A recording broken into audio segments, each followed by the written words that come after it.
여랑야랑 정치부 김민지 기자 나와 있습니다. 자, 첫 번째 주제 보겠습니다.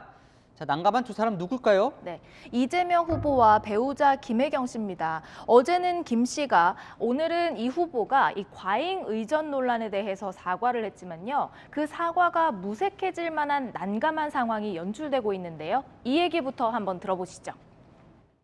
조금 억울한 대목은 있다고 봐요. 그 다 집사로 공무원들이 전부 일을 보고 있잖아요. 지사 부인이 시장에 장 보러 가는 보았어요? 업무 추진 카드를 쓰는 데 있어서 그 공사의 구분이 애매한 대목이 많아서. 그러니까 원래 다 공무원들이 이 지사 부인 이 장을 본다, 억울하다 이런 거네요. 네, 물론 고쳐야 할 관행이다, 뭐 이렇게 말은 했지만요. 반성을 모른다, 이런 인상을 줄 수는 있겠죠.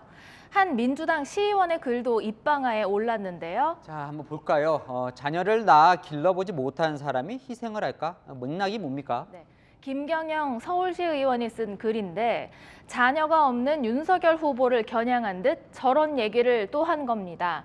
당장 난임 부부에게 상처를 줬다는 지적이 나왔죠. 논란이 되자 김 의원은 난임 부부께 사죄의 말씀을 드린다면서 글을 지우긴 했지만 누리꾼들은 구구절절 의도를 해명한 사과문에 핑계가 들어있다면서 비판 댓글을 쏟아냈습니다. 자, 추미애 전 장관도 좀 민주당을 난감하게 했다면서요? 네, 이낙연 전 대표를 향해서 추 전 장관이 경선 과정에서 이재명 후보를 대장동 비리 범인으로 몰았던 것을 사과하라는 취지의 글을 SNS에 썼는데요. 그것도 이 전 대표가 총괄 선대위원장으로 합류한 날에 쓴 겁니다. 힘을 다 모아도 모자란 시기에 분열을 조장한다는 비판이 나왔는데요. 이 후보가 직접 추 전 장관에게 글 삭제를 요청한 것으로 알려졌습니다. 네, 다음 주제 보겠습니다. 이게 아닌데 오늘 이준석 대표가 이용수 할머니를 만났죠. 네, 그런데요. 이 자리에서 이 대표가 예상치 못한 부탁을 받았습니다. 직접 한번 들어보시죠. 몇 가지 부탁이 있는데 여성가족부 폐지한 그거 하지 마세요. 그게 없었으면요 우리 죽었습니다. 저희 대선 후보 공약이 지금 나와가지고 그건 대선 후보가 그렇게 정했습니다. 여성가족부가 없으면 저희들 죽었습니다. 저희가 위안부 문제에 대해 가지고 더 큰 예산과 더 큰 지원할 수 있도록 결정을 했어요.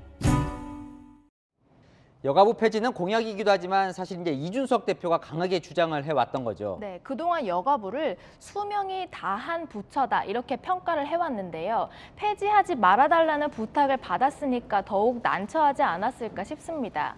사실 오늘 만남의 배경에는 무소속 윤미향 의원이 있다는 해석이 나오는데요. 윤 의원은 이제 이용수 할머니 폭로로 지금 재판을 받고 있죠. 네. 자, 그런데요, 이 송영길 대표가 이 의원직 제명 추진을 약속하지 않았습니까? 어떻게 되고 있습니까? 네, 지난달 국회 윤리특위에 제명안이 상정됐지만 별 진척은 없습니다. 그 사이에 윤 의원은 동료 의원들을 만나거나 전화를 하거나 또는 5,000자 분량의 문자 메시지를 보내서 직접 구명을 호소하고 있는 것으로 알려졌습니다. 5,000자면 상당히 길 것 같은데요. 어떤 내용으로 보냈을까요? 네, 자신에게 제기된 15건의 의혹들을 나열하면서 대부분 무혐의로 결론이 났고 제명은 심각한 인권 침해다 이렇게 주장을 하고 있습니다. 여야는 오는 14일에 윤리특위를 열어서 제명안을 논의할 예정입니다. 한번 지켜보죠. 자, 마지막 주제 보겠습니다. 자, 이재명, 윤석열 두 후보 드디어 원팀이 되는 겁니까? 경선 경쟁자들과? 네, 두 후보와 맞붙었던 경선 주자들의 지원 사격이요 본격화되는 모양새입니다. 먼저 이재명 후보의 총괄 선대위원장을 맡은 이낙연 전 대표, 지역 일정에 동행하면서요 연설자로도 나서고 있습니다. 우리 이재명 후보 틀림없이 지지해달라는 부탁을 드리고자 왔습니다. 홍준표 의원도 이제 등판한다고요? 네, 맞습니다. 이번 주 토요일에 이준석 국민의힘 대표와 함께 대구 거리 유세에 나섭니다. 라이브 방송으로 청년층과 소통을 한다죠? 맞습니다. 홍 의원은 앞서 SNS에 선거를 하면서 제일 힘든 경우가 본선에서 지는 것보다 경선에서 지는 경우이지만 정권 교체 대의를 위해서 할 수 있는 모든 일을 다 하겠다고 각오를 다졌는데요.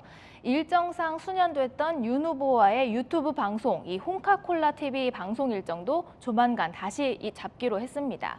두 후보 모두 경쟁자가 조력자로 바뀐 셈이죠.